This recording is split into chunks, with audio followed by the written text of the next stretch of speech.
Hello, hello. This is Shante from Brown Sugar Talk and the Black Unicorn. So, anyway, depending on how I do everything, I then have to shoot a different way. So, anyway, I got to go live today. All right, so let me talk about it. It is tomorrow's Woman Crush Wednesday, and I just think that is such the greatest thing. Okay, so let me tell y'all something about Illinois, which a lot of people don't know. Is like we grow up with records. Like it's like I don't care what, even if I meet a person from Chicago, they actually grow up with records and tapes. Like, and it is like tradition. Like we actually like pass them to somebody else in the family. Like so many records, and God, do they feel so good and they look so nice on the shelf. And the older they are, and like they come out of the sleeves and stuff. Like, I mean, we still have like record stores and stuff. So in Chicago they call them dusties. For us, we just call it like Saturday morning clean up music or whatever. So when we grow up, we learn like the blues. We learn about like different people like Aretha Franklin. We get records for like everything, 45s and whatever. And so you just know how to like skip to the song on a record, like it's like the line or you gotta like put it on there. Um, so so that's like the history of her, and I think St. Louis may do it too, but I think it's just knowing that different people in Illinois in different places they do different things, but what we all have in common is that we all like pretty much listen to Dusties. So Dusties, like I said, it's just like older music. It's like that's just what we do. Like it's like that's what we raised on, and so I don't know, to get to her, Gladys and Patti LaBelle, it was something that I wasn't gonna listen to because I was just like, this is not my thing. Maybe it's for somebody else, but to be able to be in the realm of what they were doing and how beautiful it was and just how spectacular it just gave me so much life. I was just so happy to see that. Like it was like something that I needed. I didn't even know I needed it. I did not know. And Patti LaBelle, oh my God, my mama, when I tell y'all she put the nails on, she got her hair done, and she could not stop smiling when she saw Patti on the screen. And all we be waiting for was Patti to break it. You see what I'm saying? We be waiting for her to kick them heels off and just like break it down. Like we waiting for her to get into it. And I would sit there crisscross applesauce in front of this big TV and just like hear her. And then just to see my mama, like it wasn't even Patti I wanted to see. I just wanted to see how my mama would smile and how she was. And that was like she was such an inspiration for her. Such an inspiration. Such an inspiration for her. Like it's crazy. Like she loved Patti LaBelle, loved her. She also loved Rod Stewart, Lady in Red, Celine Dion. What was this guy who sang? I don't know who sang Lady in Red, but like I'm saying, like we grow up in houses where music is prevalent. TV, music though, it's just like they give it to us. You know what I'm saying? Like it's actually fed to us with dinner. They just take this, take Gladys. So even though even to hear like Gladys Knight and the Pips, whew, I know I didn't hear the Pips, but still it's just like to hear Gladys Knight and to know I know all those songs, Dionne Warwick. I know people got upset with me because I was so mad at Whitney with the drugs, but I loved her. Like since I was a little girl, I used to stand in front of the TV with her and Freddie Jackson on. I think it was MTV. I don't know, but I used to see their videos, and I was standing in front of the TV and sing "The Greatest Love of All." Like she was like a queen to me, like amazing, and I liked how humble her spirit was. I did. I loved how humble Whitney was, but she was not humble at all. Like it was just like she sit down and talk, and then you get that part of that diva, that confidence in her, and it was beautiful. It was beautiful. It actually reminded me of Gabrielle Union. It kind of do, but I'm just saying it's just like that's how we grow. We grow with that whole like music genre that just is beautiful. It's like something so good. The one thing that Chicago people don't do is like the step in the name of love or whatever. you know, whatever. But if you get your Chicago man, you lucky, especially if you grow up in a house that's step. I mean, y'all dancing all day, girl. You gonna be feeling fabulous. It's just fabulous. But yeah, step is like that's what they do. Um, Down here though, like where we at Southern Illinois, strip clubs. That's why it's like I don't have a real issue with strip clubs, is because there's a lot of them here, and it wasn't any clubs when I was in college, so that's where we go to. We go to the strip club to hang out. So that's the whole thing. It just one no, it's just not a big deal for us because it's like a small place here where I'm at, Southern Illinois, which is like 4 hours away from Chicago. So growing up like that, you just learn to appreciate music and people and dance and just like different types of people and different things that's going on. So that was just such I don't know. I did not know I needed it. I did not know. I did not know. I always listen to Sam Cooke and Marvin Gaye, and Otis Redding, and that was just something beautiful for me. I loved it. I completely loved it. Even to see the recipes and the cookbooks and different things like that. Monique actually has a hot banana pudding recipe that she used to have on the internet. She did it one time on the show, with the custard and the banana pudding and stuff. If y'all ever want to try it, and you always put meringue on top of it too. You want to put the meringue. If you vegan, I think you gotta do it with like chickpeas, the chickpea juice. You kind of whip it up the same way as a meringue. I don't know. I think today is just a different day for me too. Because today I'm gonna talk about like disassociation, for trauma or whatever. So disassociation is like you having like an out of body experience with your trauma. Um, it's like you just kind of like don't know that you part of what's going on or what's in the realm of what you're doing or whatever. Um, I've experienced it, but I've experienced it in like meetings and like different times where I want to beat the fuck out of somebody, like it, or but and before that it was because somebody was actually abusing me. So it was just like um your brain kind of shuts off and then you just don't feel it. Like it's just not there. It get you through the situation, but your body is not there. So I mean, but what I'm saying is your body is there, but your spirit, I don't know how to put it. It's like it's just not there. So disassociation with trauma. So that's the whole thing too. Like it's like you just won't, you just don't care. It's like you just don't give a fuck. Like and for a person that doesn't do drugs, it's like I have no excuse for it. It's like I thought about that today. I was like, girl, the times that you have like I have never done anything harder than weed or whatever. And it's just I'm just like, oh my God, like for real, for a person to not do drugs and to actually be like, that was my correct mental state. Like I was actually sane in that moment. Um, it's kind of unreal. So then yeah, it's like it's a disassociation because sometimes it's you just gotta get through it. You gotta get through whatever the fuck they trying to put you through. Um, and so I guess it's like a numbness of your feelings or whatever, or it's like you having an out of body experience or something like that. So I saw that today. I was like, oh my God, that's true. Like that's actually true. Um, I also want to talk about how sometimes it's hard. Like the things that we go through are hard. Like how love heals. Like how you have to actually take the time and think about everything you've been through, and you have to figure out what it is that you need for yourself to heal. And that's why it was important for me because about this guy and like all this other stuff. Everybody keeps pushing it to somebody else's life.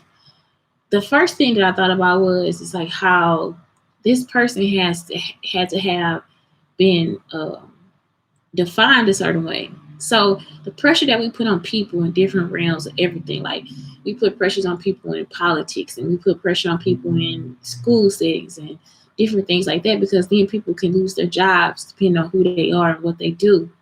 And I feel like personally, a lot of those things do not define our character, who we are, or they don't change the job that we do.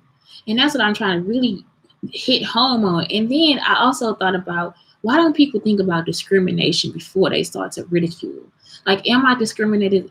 Is this discrimination? Would I want this person fired from their job for being fat? Would I want this person fired from their job for being the wrong color to me? Would I want this person fired from their job for having a different type of sexuality? Would I want this person fired for this situation? And so, I mean, as pissed off as I get, I can't fire people for those things. You know, if in real life, I can't really I do a show, so whatever. But in real life, I really can't look at a person and be like, okay, you gay, so fuck off. You know, like, whatever. It's not for us to do. It's not a decision for us to make. Because in the realm of everything, you don't really know the full story. You never do. Unless you have lived and moved and grew with this person and actually sat down and had a conversation, it's really not something that we can change about people. So in that instance, it's like, maybe I gotta grow up. Maybe I gotta like face the shit that I'm the bullshit that I'm spewing, because really it doesn't make sense. It's discrimination, period. It is discrimination. You are actually sending out something, even with let's think about Kanye West with his mental health issues. People discriminate against him too. It's been discrimination from the beginning. And I'm gonna tell you, once you get into the anxiety attack and nobody is actually paying attention, because you don't look like you have an anxiety or PTSD. And I noticed that. I was like, this man's mother died. Like, the person that was really helping him and getting him through and giving, and pushing him and seeing his genius and his brilliance, and he's left with a different type of family, a different feel, and all these different things. And it was something new for him.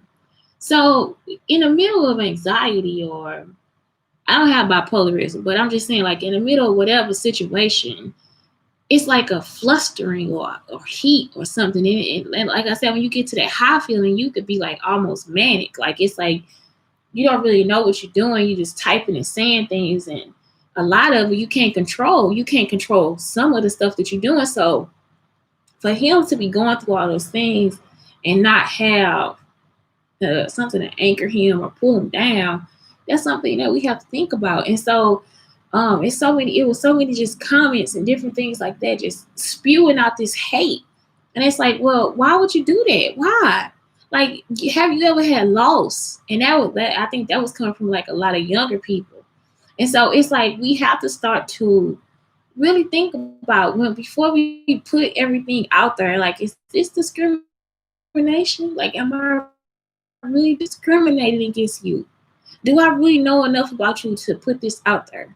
And some people, you will say stuff and you don't even know you hit a nerve with that person. Like, seriously, like, because you don't know what people's triggers are. You don't know what they go through. Like, you don't do it. It's just some shit you don't do.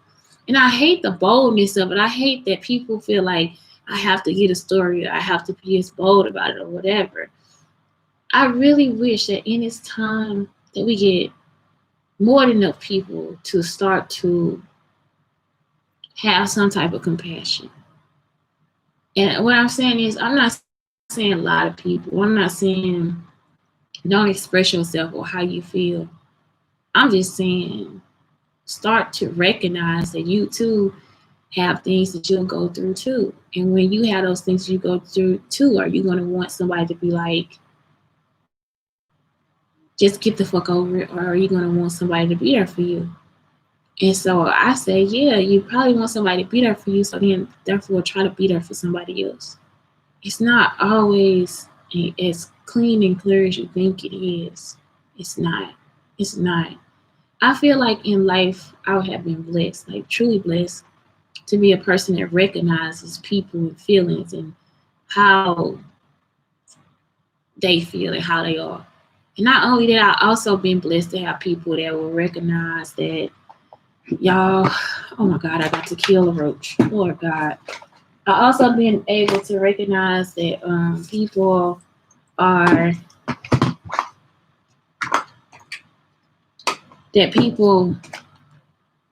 have made a difference in, anyway, yeah. people have made a difference in like how um how I am too. Like it's like how people have made a difference in my life. I hope I'm finishing it. But anyway, that's it for me today. So yes, just make sure that you kind and make sure that you're listening and make sure you're paying attention. Some things you won't recognize, but like I said, it's not always. We don't have to always play get you. I get you. I got you. I got you. I got you. And I think my another example is I was looking at that lady Sheree, and she was trying to do her clothing line, and it was like they were putting so much pressure on her, and she on this show, and and she gotta. And I just noticed, man, she had so much anxiety in that moment because she was like, yeah, yeah, this. She was talking real fast, and it's like, oh man, like she had to have felt hard about that, even though she knew maybe something was happening, maybe something was coming out, maybe something was going on.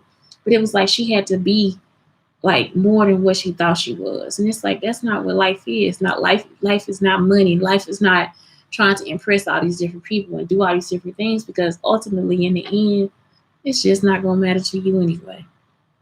So um I don't know. I say sit down and contemplate those things. Sit down and try to think about that. Meditate on it. Pray about it. Um, just find some solution to getting through why you feel like some people should be these things that they probably shouldn't. Or if you already know that, then just get through it for yourself. And that's it for today.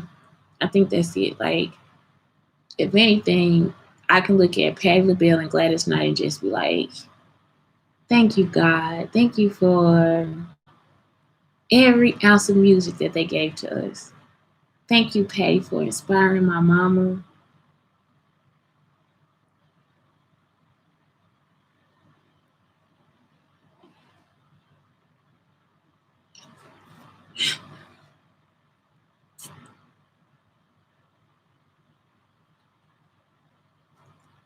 Everything that she went through. My mama went through a lot. But thank you for doing it. It's just oh yeah, I forgot the story. I protected Patti one time. One time concert. She couldn't get through at the VP Fair. And I was a bouncer there. And that's the sweetest woman on it. She is a sweet woman. And I don't even think she know. I think she know, but she don't know. But I couldn't get through the concert. And for some reason, somehow, she got food for everybody or something like that. It was something where we had food from Patti LaBelle. I don't know, but somehow we had food. And yeah, she couldn't get through. So she was gonna bring a car. She's like, she gonna walk through. They say, Patti, they'll hurt you. This St. Louis, this St. Louis, Missouri. They had to tell her that they wouldn't have been able to protect her, which is the truth, Patti. Don't ever do that in St. Louis. Not St. Louis, Missouri. Not St. Louis, Missouri. But anywhere else, But yeah, I say yeah. Just that's it. I think that was something I needed. I needed it. So yes, that's all. Thank you. Thank you. Thank you, Swiss Beats and Timberland. And I don't know if y'all ever heard anything I do, but still just thank y'all. It's just some things that ain't nobody take away. I would love to have been Sunday night to see her. Just see you and hear your stories and see her smile. The things she liked, it was so eclectic. So yeah. And you could tell because she loved Patti LaBelle. You could tell. So anyway, stay true to you. Shantae, Brown Sugar Talk, under Black Unicorns. Y'all see I'm still grieving? I can't. I'm still grieving. Have a good day.